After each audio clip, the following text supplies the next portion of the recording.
CSIR demonstrates the use of science and technology to predict the outcomes of elections before the results are officially declared.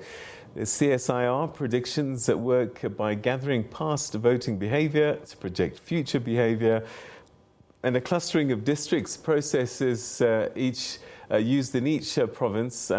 These clusters are then determined by how similar the voting patterns are at district levels. And to talk to us a little bit more about the preparations for Monday's election is CSIR statistician Professor Pravesh Debba. Thank you so much indeed for joining us, and welcome to the program. Thanks very much. It's good to be here. Yeah. It's quite interesting how you've been able to use these models to predict outcomes. Is this on the basis that people are who they are and they tend to behave the way that they've done in the past by and large? Somewhat, but I think it's a little bit more than just that. Yeah. So so what we do is we form 20 clusters, and based on our voting districts, and we do that with the past election data.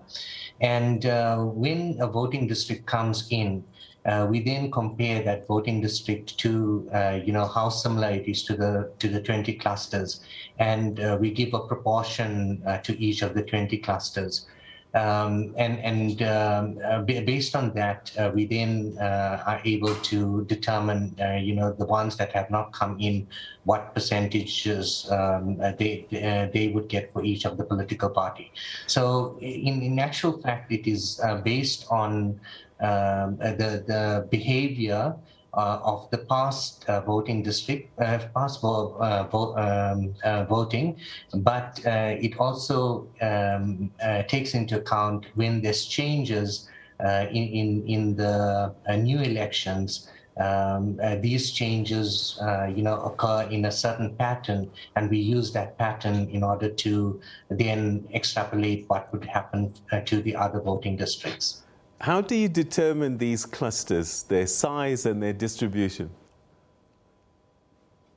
We use a method that's called fuzzy C clustering method. And what we've done is we clustered it according. We use 20 clusters in order to determine how these voting districts should be placed.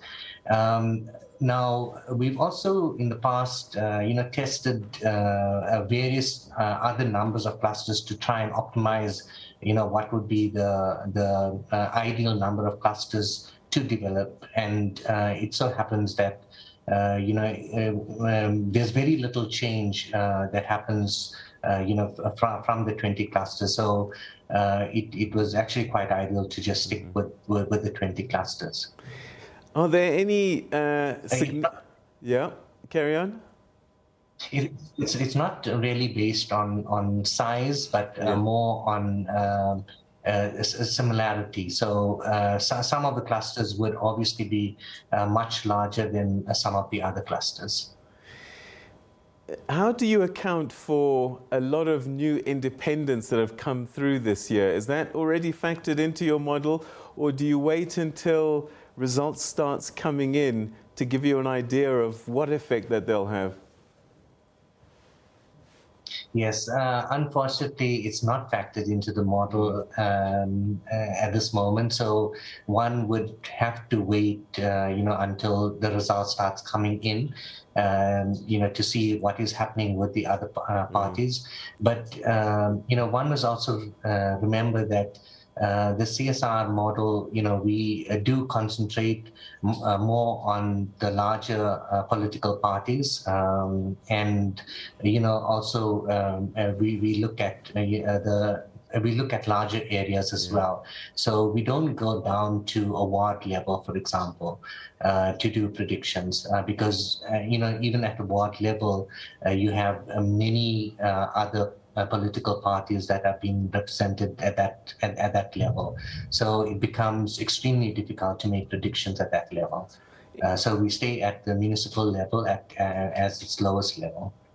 Is it a very different game when it's national elections compared to municipal elections? Yes, that is very true.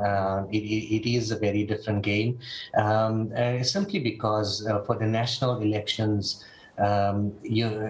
because we're looking at larger areas, the focus is nationally. The focus is, predicting what will happen in each of the provinces and predicting what will happen, in the metros. Whereas for your local general elections, it's the focus is at a much lower level, which then means that we are looking at predicting what happens at the municipal level and the ward level. But like I said, we don't do the predictions at the ward level. All right. So how far in do you think you'll need to go this year before you can start to have a measure of comfort in terms of what you think might be outcomes in various parts of the country? Yes. Usually at the national level, we are quite confident when we have about anything between 5 to 10% of the voting districts counted. But for the local general elections, we are more confident when we have at least 10 to 15% of the voting districts in. So we tend to release the results, after we have at least about 10% of the voting districts in, which is normally around about 5 o'clock the next morning. So, by the time people tend to get up in the morning, we should have our first set of predictions.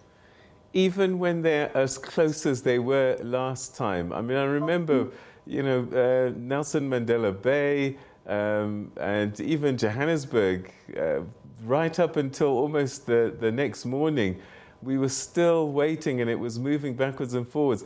Were you already comfortable at 15% of what the outcome was going to be, as tight as it was? Yes, that's quite an interesting question. So the thing is, we will never know what the outcome is until the very end. Yeah. So being confident, I'm not too sure how confident we really are, because anything can go wrong. Yeah. But at the same time, time and time again, the model have proved that it can handle quite difficult situations. So, in the case of Johannesburg, that was one case where the model did do very well, in that from as little as 5% of the data in, we were already able to predict at that stage that the ANC, would be the dominant party, for Johannesburg, whereas for a long period of time, the actuals were showing that DA, was the ruler for Johannesburg. And then after that, for a long period of time, like you say, until the next day, the morning of the next day, it was swapping between the two of them. So many of the people also thought that, probably our model was wrong in this case. And, we were also a bit concerned about it because it only, the actuals only started to converge to, what we had around when there was around about 97% of the data declared. So it was very late, in the voting process. Yeah. All right. So, I mean, the thing is with these models, you set it up and it works in a certain way. And then after each election, you have an opportunity to look back and say, we need to tweak it here, tweak it there. Is that something that you've gone through? Have you added little things, tweaked it, that you're hoping that it will work even better this time around? Yes, we have done that in the past. I must admit that this time we didn't get a chance to do any further tweaks. Yeah. But the last time we really looked into when we thought that something was really it could really be improved was when I think that was in 2014 when EFF joined, and because what had happened was we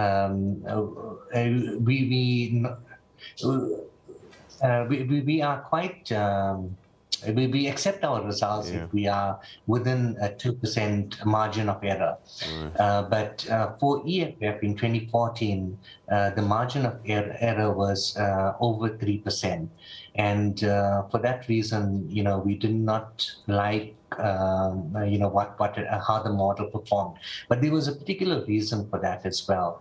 If you recall in 2014 with EFF, a lot of the voting districts, the results were held back. And in fact, the ones that were held back was for Northwest and also some parts of Gauteng as well, where there was stronger support for EFF in those areas.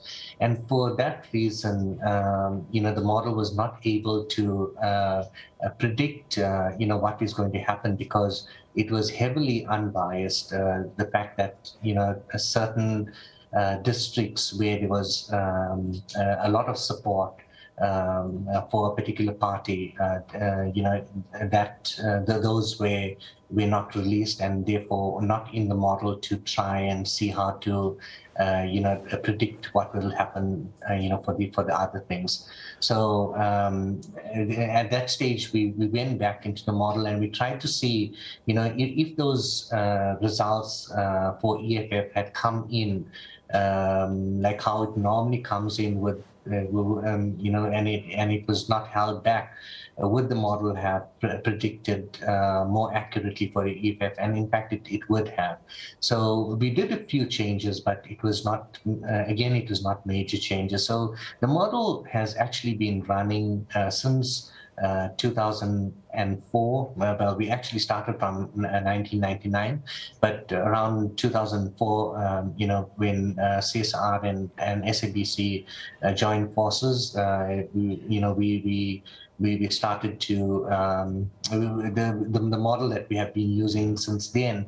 There has been just a few tweaks here and there. It hasn't been major. Okay, so I know that you work with media houses a lot.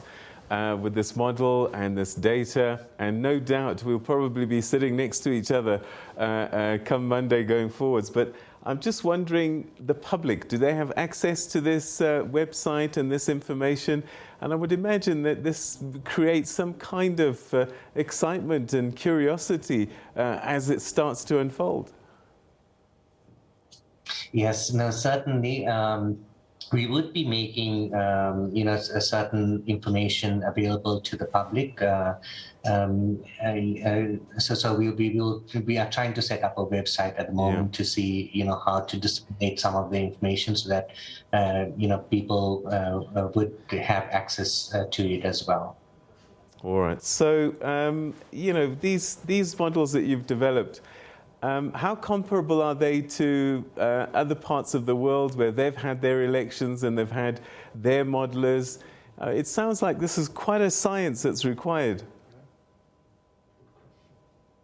Yes, there have been, models developed elsewhere, but yes, a lot of people mainly use more social media sort of tools and so on to do predictions. But this sort of model is quite unique in that, we haven't really seen other countries use something like this. We tested it out for the US elections in 2016. The model was able to, predict the final outcome for the US elections, which is, something that, Wow. we So were you quite had Donald Trump amazed winning. about. Yes. My goodness. Yes, Wow. we did have Donald Trump winning at that stage. All right. I hope you've got it in your model that he doesn't come back ever again.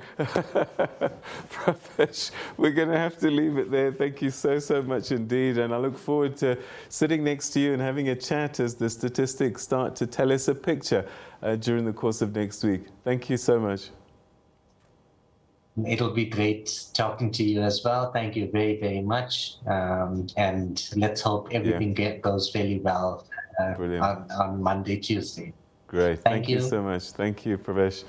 Okay, so that's Professor Pravesh Debba, who's with the CSIR, and they've got this amazing model. And national elections, a little bit simpler in terms of prediction. 5% is normally the level that they need.